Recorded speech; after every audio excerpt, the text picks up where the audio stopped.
تو پیارے بچوں، آج ہم سنیں گے فاختہ اور چیونٹی کی کہانی۔ ایک دفعہ کا ذکر ہے کہ ندی کے کنارے درخت پر ایک فاختہ رہتی تھی۔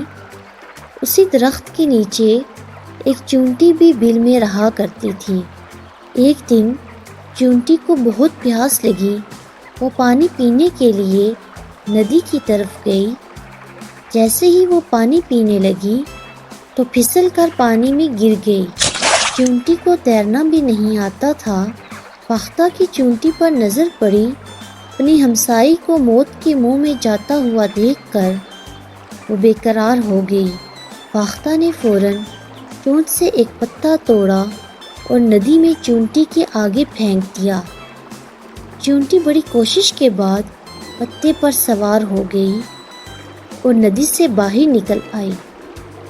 چیونٹی نے فاختہ کا شکریہ ادا کیا۔ خدا کا کرنا یوں ہوا کہ ایک دن ایک شکاری جنگل میں شکار کرنے آیا۔ اس نے جب فاختہ کو درخت پر بیٹھے دیکھا تو فوراً نشانہ باندھ لیا۔ چیونٹی نے جب یہ دیکھا کہ شکاری فاختہ کی جان کے در پہ ہے تو اس نے فوراً آگے بڑھ کر شکاری کے پاؤں پر اتنے زور سے کاٹا کہ وہ بلبلا اٹھا۔ اسی دوران اس کا نشانہ خطا ہو گیا اور فاختہ نے جب یہ دیکھا تو فوراً وہاں سے اڑ گئی۔ اس طرح چیونٹی نے فاختہ کے احسان کا بدلہ چکا دیا۔ تو پیارے بچوں، اس کہانی سے ہمیں یہ سبق ملتا ہے کہ نیکی کا بدلہ نیکی۔